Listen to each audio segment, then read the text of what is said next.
সীমা, এনে একটা ধর আর এক কাপ চা দিস তো, মাথাটা খুব ধরেছে। দাদাবাবু, তুমি বাড়ি যাওনি? না রে, আজ বাড়ি যায়নি। সিগন্যালের যা অবস্থা, এই রোদ্দুরে সিগন্যালে কাজ করতে করতে আর শরীর চলে না, তাই আর বাড়ি যায়নি। আজ থাকি, কালকের কাজ করে তারপরে বাড়ি যাব। যা যা, তুই তাড়াতাড়ি চাটা নিয়ে আয়, যা। দাদাবাবু, তুমি এবার দিদিকে নিজের কাছে নিয়ে আসো। দিদিকে এখানে আসতে বলেছিলাম রে, কিন্তু দিদি আসতে রাজি হয়নি। কিরে, রান্না হয়েছে? তাড়াতাড়ি দে, খুব খিদে পেয়েছে, আর থাকতে পারছি না। কি গো দাদাবাবু, কালকে তো বললে বাড়ি যাবো, আজকেরও তুমি বাড়ি যাওনি? না রে, আজ যাবো না, ভালো লাগছে না, খুব খিদে পেয়েছে, না খেয়ে থাকতে পারছি না। আগে খাই, তারপর ভাববো। তুই দে। সীমা, এক গ্লাস জল দিস তো। এই নাও, জল নাও। দে।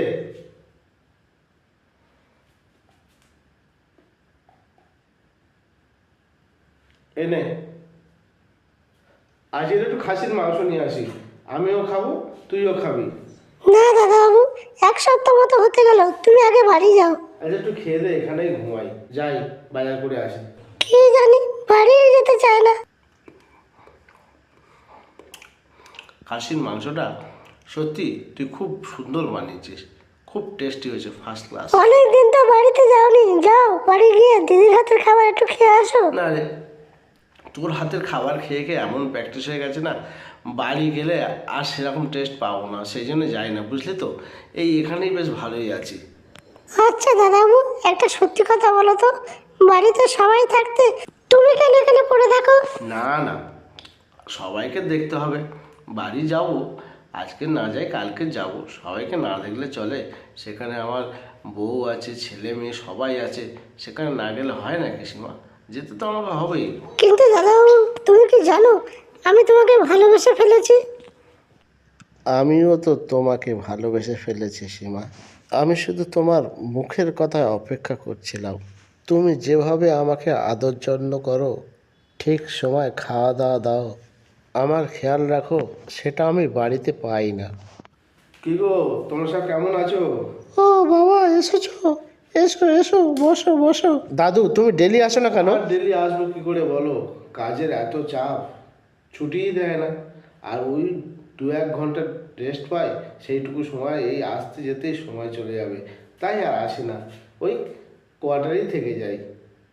হ্যাঁ বৌমা, এনো, তুমি 10,000 টাকা রাখো। তোমার মা কোথায় গেল? মাকে ডেকে দাও। হ্যাঁ, এদিকে এসো। হ্যাঁ এনো, তুমি ওষুধ খরচা বাবদ এই 5,000 টাকা রাখো। এতদিন পরে মনে পড়লো বুঝি? বাবা, ভাত খাবে এসো, এই দেখো ভাত খাবে এসো। হ্যাঁ, আসছি, দাও ভাত দাও।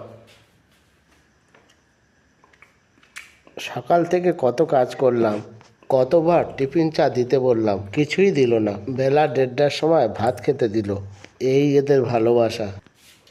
এই দেখো, আমি বেরোচ্ছি বৌমা, আমি বেরোচ্ছি। বাবা, সামনের মাসে তুমি আমাকে 20,000 টাকা দেবে তো, আমার একটু দরকার আছে। ঠিক আছে, সামনের মাসে লাগবে তো? ঠিক আছে, আমি তোমাকে দিয়ে দেবো। আর হ্যাঁ, সেজ মেয়ে আর ছোট মেয়ের জন্য দেখাশোনা করবো কি? হ্যাঁ, দেখাশোনা করো না, ছেলে ঠিক হলে তারপরে আমি আছি তো। ঠিক আছে বাবা। এখন আমি আসছি। যাক, বৌমা আমার কাছ থেকে 20,000 টাকা চেয়েছিল, আমি বৌমাকে দিয়ে দিলাম। সেজ মেয়ে আর ছোট মেয়ের বিয়েও দিয়ে দিলাম। ওরে আছে শুধু বড় ছেলে, আমার সম্পত্তি ওর নামে লিখে দেবো, তারপর হয়তো আমার বোঝা আরও কমবে। আজ আমি রিটায়ার হলাম, আমার যা কিছু পাওনা অফিস আমাকে বুঝিয়ে দিয়েছে। এবার আমি আমার বড় ছেলেকে আমার সম্পত্তিটা লিখে দিয়ে আমি মুক্ত হয়ে যাব।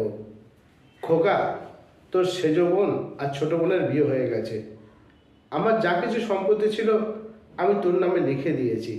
রিটায়ারের পরে বাড়িতে বসে থাকবো, তাই আমি ভেবেচিন্তে একটা কাজ জোগাড় করেছি।